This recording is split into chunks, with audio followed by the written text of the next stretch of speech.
بسم اللہ الرحمن الرحیم نحمده ونصلی علی رسولہ الکریم اما بعد۔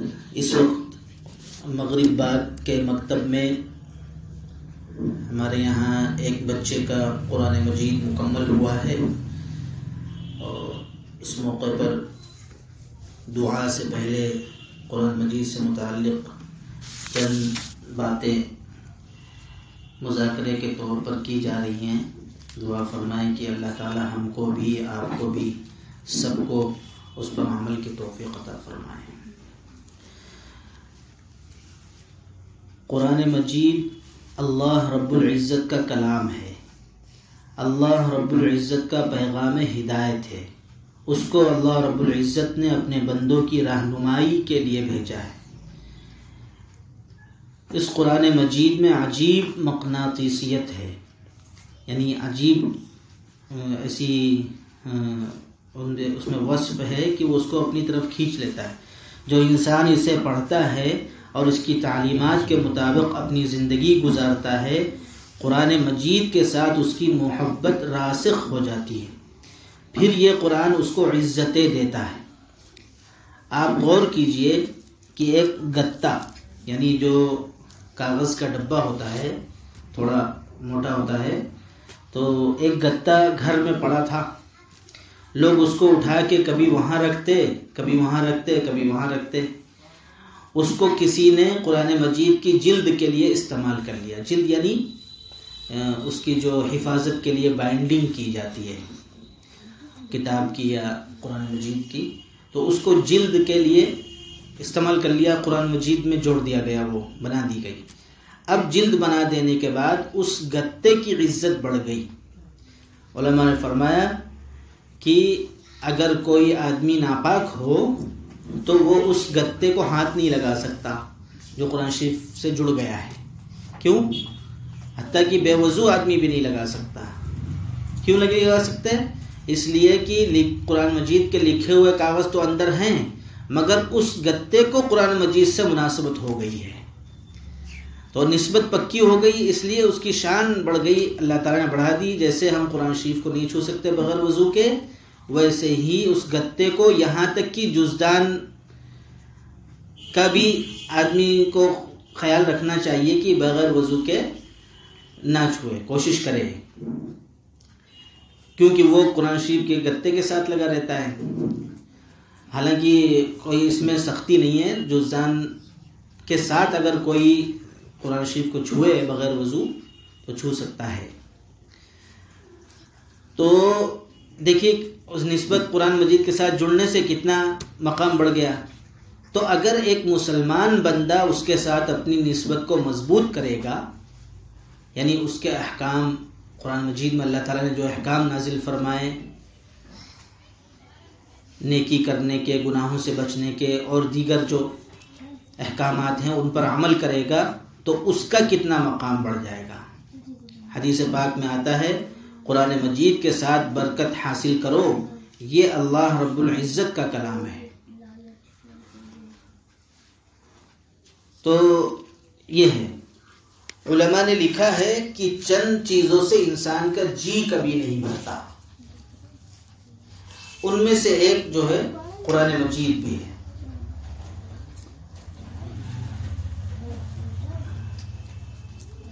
اگر روحانی بیماریاں نہ ہوں، دل صاف ہو، پاکیزہ ہو، تو اس کی پہچان یہ ہے کہ مومن کا دل کبھی قرآن پڑھنے سے نہیں بھرتا۔ تو پتہ یہ چلا کہ جو لوگ قرآن مجید نہیں پڑھتے ہیں یا دل نہیں لگتا، تو ان کا دل صاف نہیں ہے۔ اور حدیث میں آیا ہے کہ جب انسان کوئی گناہ کرتا ہے تو اس کے دل پر ایک کالا نقطہ لگ جاتا ہے، پھر کرتا ہے، پھر لگ جاتا ہے، اگر توبہ کرتا ہے تو مٹ جاتا ہے، اور توبہ نہیں کرتا تو لگتا رہتا ہے، یہاں تک کہ دل بالکل سیاہ کالا ہو جاتا ہے۔ اور دل کی جو آنکھیں ہیں وہ خیر کو دیکھنا بند کر دیتی ہیں، شر دکھتا رہتا ہے بس۔ تو یہ معلوم ہوا کہ جن کا دل قرآن مجید پڑھنے میں نہیں لگتا ہے ان کا دل صاف اور پاک نہیں ہے۔ تو اللہ رب العزت نے قرآن مجید میں ایک عجیب لذت رکھی ہے، دنیا میں اور کوئی کتاب ایسی نہیں ہے۔ کوئی کتاب اچھی لگی اس کو ایک دفعہ پڑھ لو، 2 دفعہ پڑھ لو، تیسری دفعہ پڑھنے کو دل نہیں کرتا۔ یہ قرآن مجید کا اعزاز ہے کہ جتنا اس کو پڑھتے جاؤ اتنا دل میں اور پڑھنے کی طلب بڑھتی چلی جاتی ہے۔ اور قرآن مجید کی فضیلت پر ہم کیا بول سکتے ہیں؟ یہی فضیلت سب سے بڑی اس کی ہے کہ اللہ تعالیٰ کا کلام ہے۔ اللہ تعالیٰ احکم الحاکمین ہیں، تو ہمیں جو ہے اللہ تعالیٰ نے یہ دولت عطا فرمائی ہے، یہ بہت قیمتی دولت ہے۔ اس کو ایسے ہی سستے میں نہیں لینا چاہیے۔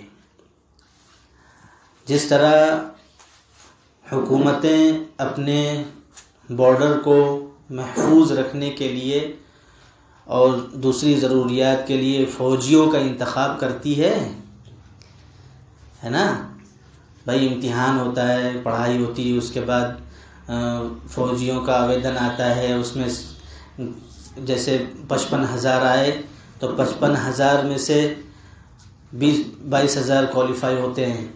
ان کوالیفائڈ میں سے بھی منتخب کتنے ہو پاتے ہیں؟ 500، 600 یا 1000، 1500 زیادہ۔ تو جیسے وہ لوگ منتخب کرتے ہیں اپنے فوجیوں کو بارڈر پر کھڑا کرنے کے لیے یا دوسری ضروریات کے لیے، ٹھیک ایسے ہی بلکہ اس سے زیادہ اللہ تعالی منتخب کرتے ہیں اپنے کلام پاک کو پڑھوانے کے لیے۔ یہ فلاں بچہ پڑھے گا قرآن شریف، فلاں گاؤں کا فلاں بچہ پڑھے گا، فلاں شہر کا فلاں بچہ پڑھے گا۔ اللہ تعالیٰ اس کے لیے ماحول بنا دیتے ہیں پورا، ان کے ماں کے دل میں قرآن شریف کی محبت اور اس کو پڑھانے کا جذبہ پیدا کر دیتے ہیں۔ تو یہ معمولی بات نہیں ہے، قرآن مجید کی پڑھنے کی جو دولت ملی ہوئی ہے یہ بہت اہم ہے، اور اللہ تعالیٰ کے منتخب کردہ ہیں ہم لوگ، سمجھ لو۔ تو بھائی جب اتنی بڑی نعمت ملی ہے تو اس نعمت کی قدردانی بھی ہمیں کرنا چاہیے۔ قدردانی کیا ہے؟ قدردانی یہی ہے کہ ہم اس کو اچھا سے اچھا پڑھنے کی کوشش کریں، سنت کے مطابق پڑھنے کی کوشش کریں۔ حضرت فرمایا کرتے تھے کہ سنت کے مطابق قرآن مجید پڑھنے کی کوشش کریں۔ سنت کے مطابق کیا ہے؟ تجوید و قواعد کی رعایت کرتے ہوئے پڑھنا، جس طرح رسول اللہ صلی اللہ تعالیٰ علیہ وسلم پڑھا کرتے تھے۔ اور دوسری بات یہ کہ ابھی تو ہم طالب علمی کے دور میں ہیں، تو ہم پڑھنے آ جا رہے مدرسے تو قرآن مجید بھی پڑھ لیتے ہیں۔ پھر ہم اس سے آگے چلے بزنس وغیرہ، تجارت وغیرہ کے دور میں، تو وہاں یہ سلسلہ رکنا نہیں چاہیے۔ قرآن مجید کی تلاوت کا جو نظام ہے وہ جاری رہنا چاہیے، رکنا نہیں چاہیے۔ تبھی اس کی اہمیت، تبھی یہ اندازہ ہوگا کہ ہاں ان کو قرآن مجید کی اہمیت ہے، اللہ تعالیٰ نے جو دولت ان کو دی ہے یہ اس کی قدر کرتے ہیں۔ اور ہاں حضرت قاری طیب صاحب رحمۃ اللہ علیہ اپنے قرآن مجید سے متعلق ایک بیان میں ان کی تقریر میں لکھا ہے کہ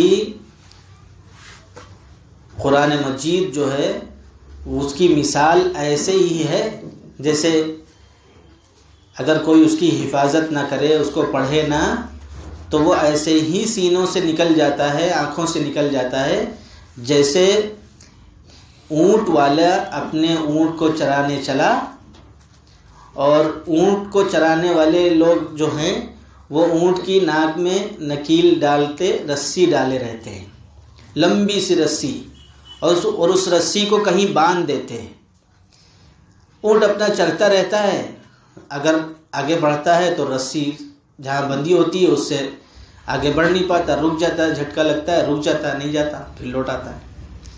تو حضرت قاری طیب صاحب رحمۃ اللہ علیہ سمجھاتے تھے کہ اگر ہم نے قرآن مجید کی فکر نہ کی، پڑھنا چھوڑ دیا، تو جیسے اونٹ کی نکیل اگر باندھی نہیں گئی تو اونٹ چلا جائے گا، اس سے زیادہ بڑھ کر اگر ہم نے قرآن مجید کی فکر نہیں کی، حفاظت نہیں کی، پڑھنے کی کوشش نہیں کی، تلاوت کا اہتمام نہیں کیا، تو قرآن مجید بھی ہمارے سینوں سے نکل جائے گا۔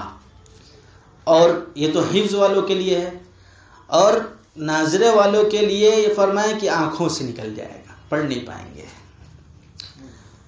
تو یہ بہت سوچنے کی بات ہے کہ اللہ تعالیٰ نے ایک دولت دی، قرآن مجید اتنی بڑی کتاب 23 سال میں نازل ہوئی، اور حضرت جبریل علیہ السلام لے کر آیا کرتے تھے۔ اللہ تعالیٰ نے قرآن مجید میں ہی فرمایا کہ اگر ہم اس کو پہاڑ پر اتارتے تو پہاڑ چورا چورا ہو جاتا، لیکن اللہ تعالیٰ نے اپنے بندوں حضور صلی اللہ علیہ وسلم کے امتیوں کے سینوں کو اتنا طاقتور پاورفل بنا دیا کہ وہ قرآن مجید کو اپنے اندر پورا سمیٹے ہوئے۔ تو ہمیں اللہ تعالیٰ نے یہ دولت دی ہے، تو ہمیں اس دولت کی قدر کرنا ہے، روزانہ تلاوت کا اہتمام کرتے رہنا ہے۔ یہ نہیں کہ رمضان آیا تب اٹھا کے دیکھ رہے ہیں، یا جمعہ پڑھ رہے ہیں خالی، نہیں، وہ بھی اچھی بات ہے، وہ بھی ضرورت کے درجے میں ہے، لیکن ہمیں اس نعمت کی قدردانی اور اس نعمت کے شکریہ تبھی پتہ چلے گا جب ہم روزانہ اس کی تلاوت کا اہتمام کریں گے، اور آنکھ بند ہونے تک، سانس ختم ہونے تک کریں گے۔ اللہ تعالیٰ سب کو توفیق دے۔ تو یہی کچھ ضروری باتیں تھیں جو بتا دی گئیں۔ اللہ تعالیٰ ہم سب کو عمل کی توفیق عطا فرمائے۔ اب دعا کر لیں۔ الحمدللہ رب العالمین الرحمن الرحیم مالک یوم الدین والصلاة والسلام علی سید الانبیاء والمرسلین محمد وعلی آلہ واصحابہ اجمعین۔ اے اللہ آپ رب العالمین ہیں، سارے جہانوں کے پالنے والے ہیں۔ اے اللہ آپ رحمان ہیں، بڑی بڑی خطاؤں کو معاف فرمانے والے ہیں، حتیٰ کہ کفر اور شرک کو بھی توبہ کرنے کی صورت میں معاف فرما دیتے ہیں۔ اے اللہ آپ رحیم ہیں، بار بار معاف فرمانے والے ہیں۔ اے اللہ آپ کریم ہیں، بغیر کسی استحقاق کے بڑی سے بڑی نعمتوں سے نوازنے والے ہیں۔ اے اللہ آپ نے ہمیں انسان بنایا، پھر معاش ایسی عطا فرمائی جو لاکھوں سے بہتر ہے، اور ایمان جیسی قیمتی دولت سے نوازا جس سے کروڑہ لوگ محروم ہیں۔ اے اللہ آپ نے جہاں ہمیں ان تمام نعمتوں سے نوازا ہے، ہماری درخواست ہے کہ ہم کو ہر مومن کو اپنی مغفرت کی نعمت سے بھی سرفراز فرما۔ اے اللہ ہم کو ہر طالب علم کو علم نافع عطا فرما۔ اے اللہ ہماری اور ہر مومن کی جملہ حاجات، جملہ ضروریات کو محض اپنے فضل و کرم سے پورا فرما۔ اے الہ العالمین ہمارے دل میں اور ہر مومن کے دل میں سنت کی محبت، سنت کا عشق پیدا فرما۔ اے الہ العالمین آج جو علی صلی اللہ علیہ وسلم کا قرآن مجید مکمل ہوا ہے، اے الہ العالمین اس کو اپنی بارگاہ میں شرف قبولیت عطا فرما۔ اے الہ العالمین ان کے پڑھنے میں اور ہمارے سننے میں جو بھی غلطیاں رہ گئی ہوں، اے اللہ محض اپنے فضل و کرم سے معاف فرما کر قبول فرما۔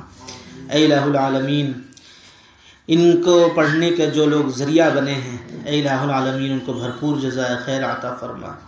اے الہ العالمین انہوں نے جو قرآن مجید پڑھا ہے اس کا ثواب کا ہدیہ سب سے پہلے حضرت محمد رسول اللہ صلی اللہ تعالی علیہ وسلم کی روح مبارکہ کو پہنچا، اس کے بعد آپ صلی اللہ علیہ وسلم کی ازواج مطہرات، آل اولاد رضوان اللہ تعالی علیہ مجمعین، اور تمام صحابہ اکرام اور صحابیات رضوان اللہ تعالی علیہ مجمعین، اور تمام تابعین اور تبع تابعین، اور تمام اسلاف و اکابر، اور تمام مومنین اور مومنات کو پہنچا کر خصوصاً ان کے آباء و اجداد والد صاحب کے ذریعے ہوں یا والدہ صاحب کے ذریعے، ان سب کی مغفرت فرما۔ اے الہ العالمین ان سب کی مغفرت فرما، ان سب کو جنت الفردوس عطا فرما، ان کی تمام گناہوں کو نیکیوں سے بدل دے۔ اے الہ العالمین ان کا جو چھوٹا بھائی ہے اس کو بھی اے اللہ خوب پڑھنے کا ذوق شوق عطا فرما۔ اے الہ العالمین دین کی خدمات کے لیے دونوں کو قبول فرما۔ اے الہ العالمین دین اور دنیا دونوں عطا فرما۔ اے الہ العالمین تقوی والی زندگی ہم سب کو گزارنے کی توفیق عطا فرما۔